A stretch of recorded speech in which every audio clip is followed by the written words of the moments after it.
Hello, today I've got a review of K-9, the Patrol Pack. Also on top says franchise collection. Until they came out with this at Walmart, I was only aware of the first K-9, but I guess they managed to make two sequels to this movie. And let's see when they came out. The first one came out in 1989, the second one in 1999, and the third one in 2002. So, almost 15 years between the first and last one. The first movie, the packaging first, has a little cardboard thing, a couple little pictures, and you open it up, and it's all on one two-sided disc.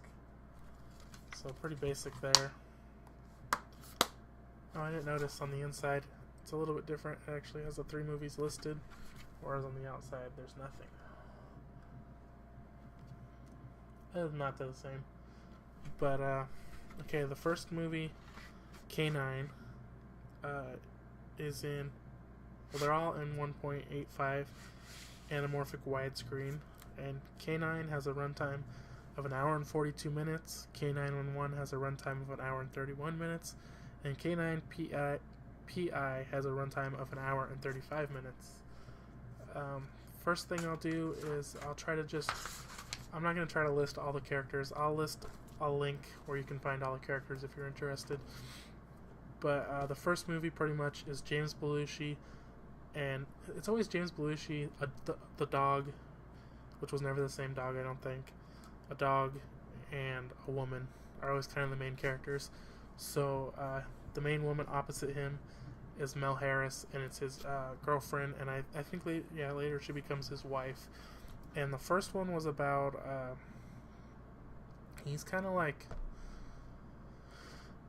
he's a narcotics officer, and he's alone, and he doesn't have a partner or anything, that's anybody alone, and he's always kind of like, oh, this is the next big case, and it never ends up being. And then somehow he just like stumbles upon this one, and he ends up getting a drug sniffing dog as a partner, and it kind of helps him along the way. And another thing that kind of went, he always had a Mustang, and I think the first one was the best.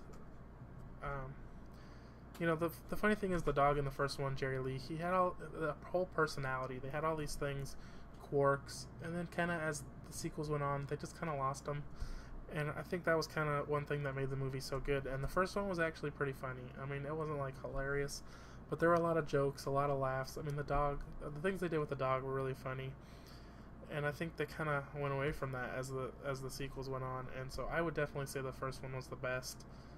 And so then the second one, K-911, again had James Belushi, and it had Christine Tucci or something. I'm not sure exactly how you say it. And the second one basically was trying to think. There was a guy who was kind of crazy, and he had tried to write some suspense or police novels, not like text manuals, but like stories. And his wife was like an editor or something, and she turned him down. And his wife is dead at this point. I'm not going to say what happened, but she's dead at this point, and so this guy is like trying to kill him. He's like he comes up with all these ways to murder him and stuff, and he ends up being assigned a partner, and she has a dog. And then they're kind of talking about Jerry Lee's old, and he's probably near retirement, and he can't do what he used to do. He's slower.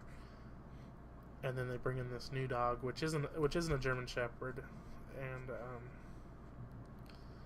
so that one was okay. It wasn't quite as good. It didn't have as many jokes, and I think the dog, kind of lost a lot of his stuff because in the first movie the dog would never sit in the back seat. Well, this movie he's in the back seat the whole time. In the first movie you had to open the door for him always. He would never jump out. In this one he jumps out all the time. So it kind of lost a lot of that, which made the first one so good. And then the last one is K-9 PI, which also obviously has James Belushi and Kim Huffman. The main two characters, obviously he's still a cop, and she's a woman who hired. I think she was the one. There's two main women. I only got one of their names, but one of them is he's breeding Jerry Lee with another woman's dog, and then another one hires him to find her missing boyfriend. And so basically in this one, when it starts out, he is retiring. He's at his retirement party, and then he passes out in his car.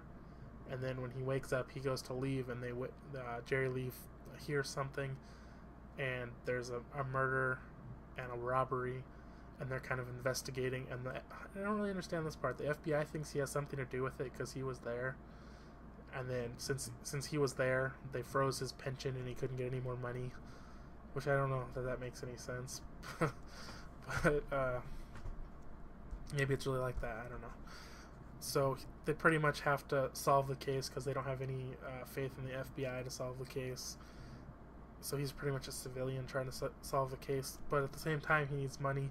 So he starts his own private investigator business and his dog breeding business. He's charging people to use Jerry Lee as a stud. And again, the dog has no personality really in this one.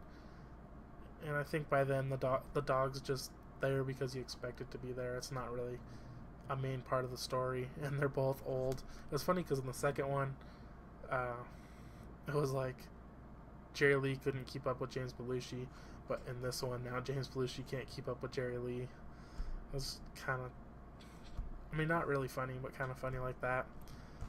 And so, I mean, that's pretty much basically the three of them. None of them were great. None of them were bad. I mean, I would probably rate each one a 3. And also the visual quality.